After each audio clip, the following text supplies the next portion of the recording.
Oke, hai guys, kembali lagi di channel aku ya.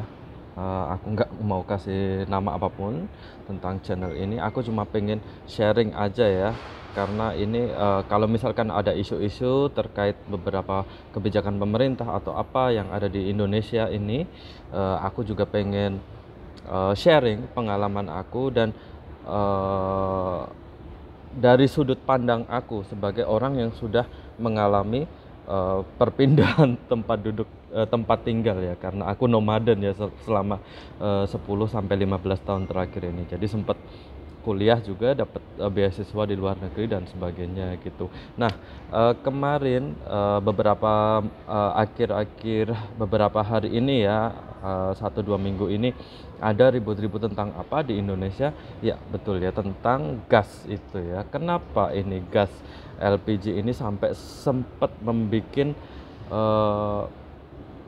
sebuah dilema baru di masyarakat di Indonesia ya, karena ini kita tidak bisa memungkiri ya, karena gas ini adalah sesuatu yang sudah kita nggak bisa mengelak gitu ya, karena ini sudah menyangkut hajat hidup orang banyak ya. Seberapa penting gas itu ya, eh, kita baru dulu yang kalau ada yang MC ya, anak-anak generasi MC ya, itu yang baru lahir tahun 90-an akhir sampai sekarang ini mungkin nggak terlalu ngerasa ya, tapi yang di 90-an awal sampai sebelumnya itu mungkin sempat ngerasain ya. Sempat aku juga waktu kecil dulu, keluarga aku sebelum pakai kompor gas itu sempat kita pakai kompor minyak tanah gitu ya.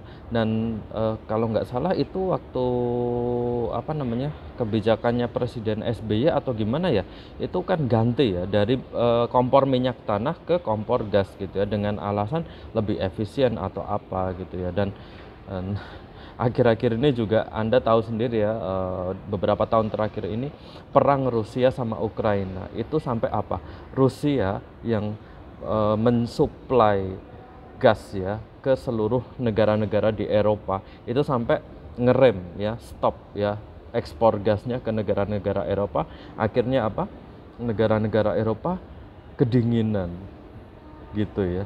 Nah, di negara-negara lain itu gas itu sepenting apa sih? Nah, kita bisa tahu ya dari sini ya. Aku mau sharing pengalaman aku saat aku berada di Korea kemarin ya. Kalau di Korea itu guys, gas itu kalau di kota-kota besar ya, itu yang kayak di Seoul, kayak di Busan itu sudah menggunakan jalur pipa bawah tanah ya. Jadi itu gas itu disalurkan ke pipa gitu ya. Jadi kalau kamu tinggal di negara 4 musim, gas itu penting sekali ya, karena ini menyuplai juga untuk boiler. Boiler itu untuk sistem pemanas ruangan gitu ya. Jadi kalau musim dingin itu kenapa orang-orang itu bisa tetap hangat di dalam rumah, karena itu ada sistem boiler itu. Boiler itu disalurin sama pipa gas itu, jadi apa, saluran air yang mengalir di bawah lantai itu bisa panas gitu ya. Jadi di negara-negara 4 musim itu gas ini adalah sesuatu yang wajib, dan itu sudah menguasai hajat hidup orang banyak, dan itu sangat penting ya, karena itu bisa menghangatkan ruangan. Kalau di Indonesia kan gas itu kan sebatas untuk memasak ya, karena tidak ada musim dingin kan di Indonesia kan. Jadi gas itu cuma untuk memasak. Tapi kemarin ini sempat ada geger kisruh karena apa? Karena ya itu ya, pasokannya sampai stop gitu. Itu baru cuma untuk masak guys. Bagaimana kalau yang di negara-negara yang 4 musim itu?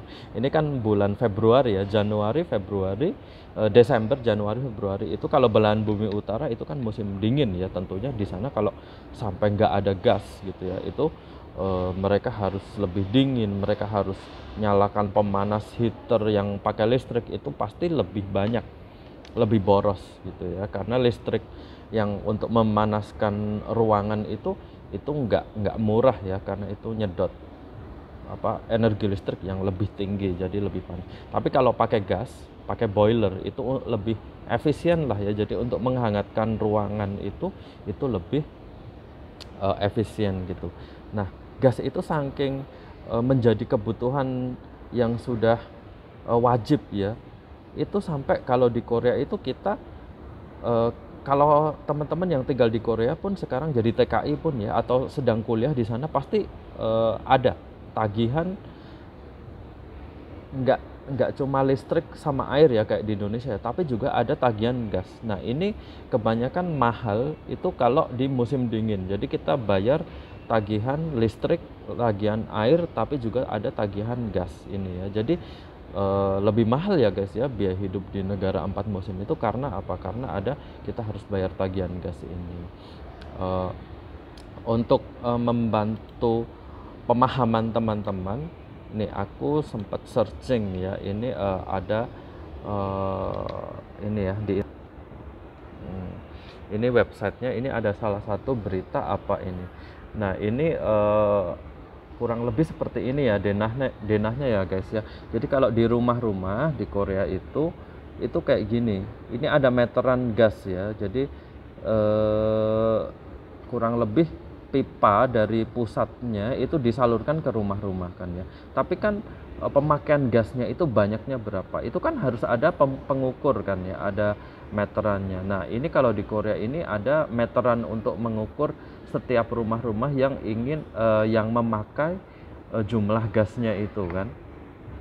Nah, ini nanti tagihan gasnya nanti dibaca di sini gitu ya. Terus nanti ada petugasnya sama kayak di Indonesia ya, kalau dari petugas PDAM gitu kan ngecekin kan ya sebulan sekali ini pemakaian air di rumah tangga ini berapa meter kubik dan sebagainya. Nah, kalau di Korea juga ada ini seperti ini ya. Nah, ini udah akhir-akhir ini udah lebih modern ya. Jadi sampai sambungin sama ICT ya, perangkat internet.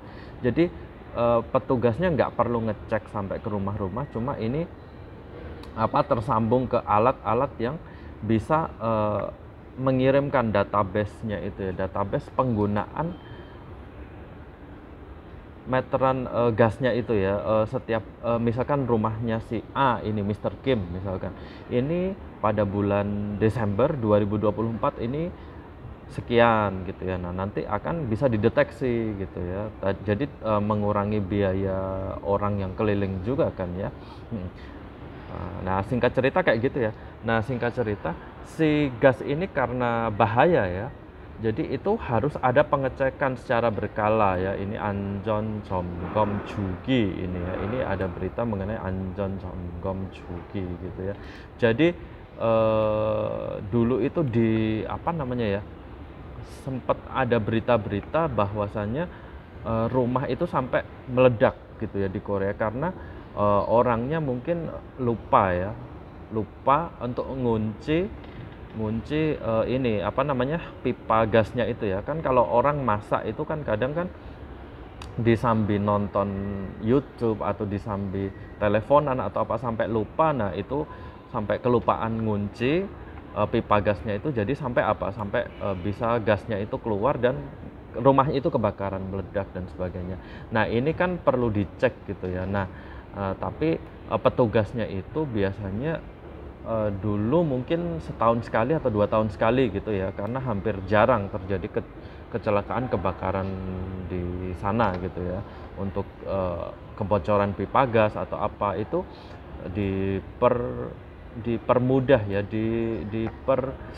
diperendah ya intensitasnya. Dulunya yang misalkan setahun sekali atau 2 tahun sekali, ini sekarang menjadi 4 tahun sekali gitu ya. Nah, ini di kota Seoul ya, di kota ibu kotanya Korea Selatan. Nah, di kota Seoul ini sudah semua semua rumah-rumah di kota Seoul ini sudah disambung ya sama pipa gas ini ya. Bagaimana yang tidak ada gitu ya. Nah, negara semaju itu masih ada nggak sih yang tidak tersambung gitu kan ya. Namanya negara pasti juga ada plus ada minusnya ya, pasti ada kelemahan, ada kelebihannya ya.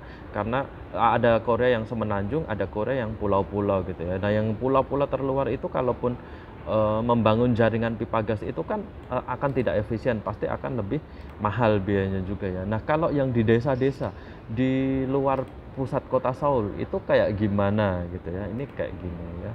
Aku ada coba, ini ada contoh videonya gitu ya.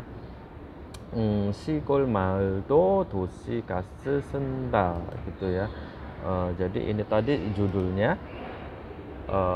Kalau di desa-desa di Korea ya itu membangun jaringan pipa gasnya itu mungkin tidak seperti di kota ya. Kalau di kota kan saking jumlah penduduknya banyak, pasti bayar pajaknya juga lebih, pendapatan dari pajaknya kan juga lebih kenceng kan ya, perputaran uangnya sama kayak di Jakarta sama di ibaratnya di Solo atau di kota kecil lainnya kayak Kediri atau di mana di Tasikmalaya gitu kan, lebih sedikit perputaran uangnya kalau di kota-kota kecil gitu ya. Jadi mungkin kalau dihitung-hitung akan plus minusnya akan lebih rugi gitu kan ya. Makanya kalau di kota-kota besar itu pemerintah menggunakan anggarannya itu untuk membangun jaringan pipa gas gitu ya.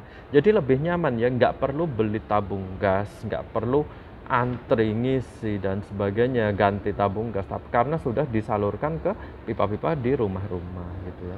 Kalau di desa ini gimana? Nah, di desa ini beritanya yang lumayan terbaru ya. Ini 2024 nih, baru tahun lalu ya. Di tahun lalu pun negara yang semaju seperti Korea pun itu di desa-desanya itu masih apa? Masih ada yang belum diinstal gitu ya, jaringan pipa untuk gas ini. Tapi kalau air sama listrik pasti udah ya, karena itu kebutuhan yang tidak bisa terelakkan. Coba kita lihat beritanya, kalau yang di desa-desa ini jaringan LPG-nya gimana sih? Ini ada berita ya, 시골 마을도 도시가스 쓴다. Berarti sudah mulai mengikuti tren di kota-kota besar seperti di Seoul gitu ya. Jadi ikut-ikut pemasangan instalasi pipa gas itu di desa-desa juga ya. Ini Gyeongbuk, ini provinsi Gyeongsangbuk-do ya, dari kota Busan sebelahnya gitu ya, sama kayak Jawa Timur dan Jawa Tengah gitu ya ibaratnya ya. Nah, misalkan nih Gyeongbuk ini di dekat kota Daegu gitu ya. Ini yang di tengah semenanjung Korea gitu ya. Gyeongbuk LPG 배관망 확대. Nah, ini coba kita lihat.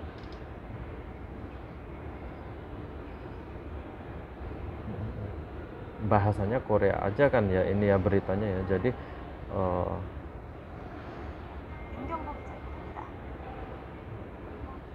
청하면의 한 시골 마을 120여 세대가 살고 있는 이 마을은 지난해 말 LPG 저장 탱크와 배관망 공사를 마치고.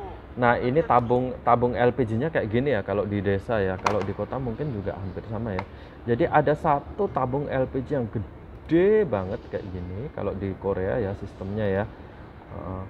Nah, ini tabungnya ini nanti mungkin kalau misalkan cairan LPG-nya habis, ini akan diisi sama tank yang besar banget gitu ya. Tapi fokus ngisi tabung ini aja, karena sudah ada jaringan yang ke rumah-rumahnya yang di desa itu gitu ya. Jadi orang-orang nggak perlu kayak di Indonesia ya ngantri beli tabung gas yang kecil-kecil 3 kilonan itu atau yang 10 kilonan itu nggak perlu ya.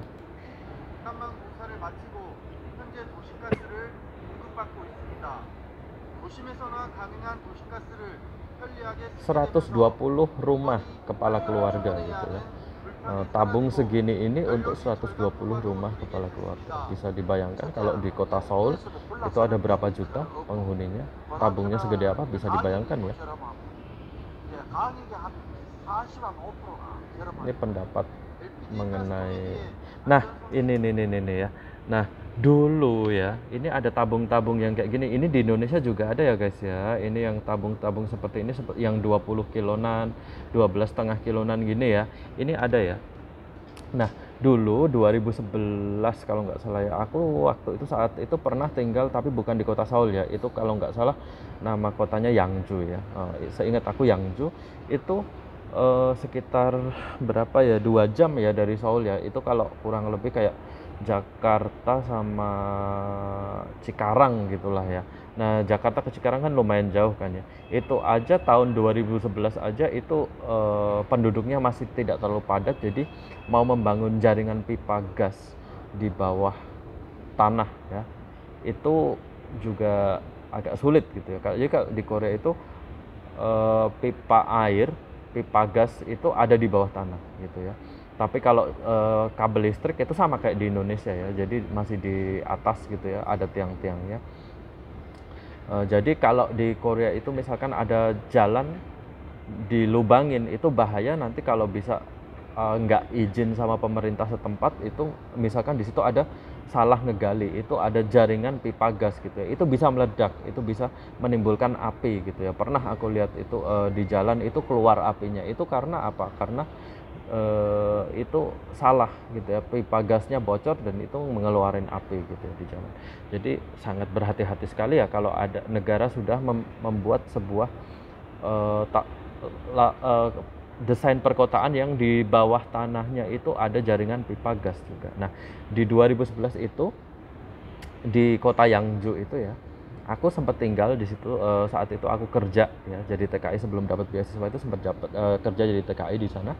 Nah, itu kan karena masih di desa ya. Nah, itu pun itu masih belum ada jaringan pipa bawah tanahnya yang untuk gas ya. Kalau yang air udah ada ya, itu pun airnya kayaknya sumur atau gimana gitu ya. Nah, anyway kayak gitu ya. Nah, ini kalau di Korea ngisinya gimana kalau yang belum ada pipa-pipa gas jaringan di bawah tanahnya itu? Jadi tabung-tabung ini sama kayak di Indonesia ya. Tapi bedanya kalau di Korea itu dulu kita misalkan gas ini habis gitu ya. Aku tanya ke bos kita ya, istri bos yang ngurusin, karena home industry kan ya, cuma pegawainya nggak sampai 10 orang dulu. Bos ini gimana nih, kita mau masak nggak bisa gitu kan. Karena teman-teman aku kan kebanyakan muslim ya di sana ya. Jadi TKI waktu itu teman-teman aku muslim, itu pada nggak bisa makan makanan yang di luar gitu. Jadi kita nggak mau kita masak terus kan ya di dalam kita di dalam asrama itu. Jadi aku ikut iuran bayar untuk masak gitu ya. Nah, kalau masak kan otomatis kan kita harus pakai gas gitu ya. Nah, itu kayak gini. Gasnya itu kalau misalkan habis, itu kita nggak bawa tabung gas ini ke agen atau penjual atau toko-toko minimarket gitu ya. Ini kayak di Indonesia gitu ya, teh atau pok atau bank, ini beli gas dong, ini kita bawa tabung yang kosong, kita repot-repot ke sana. Itu nggak kayak gitu ya. Jadi tabung seperti ini tetap ada di dalam rumah kita gitu ya. Cuma kita itu SMS atau kita itu telepon ke agen penyalur resmi kalau di Korea itu ya. Nah, jadi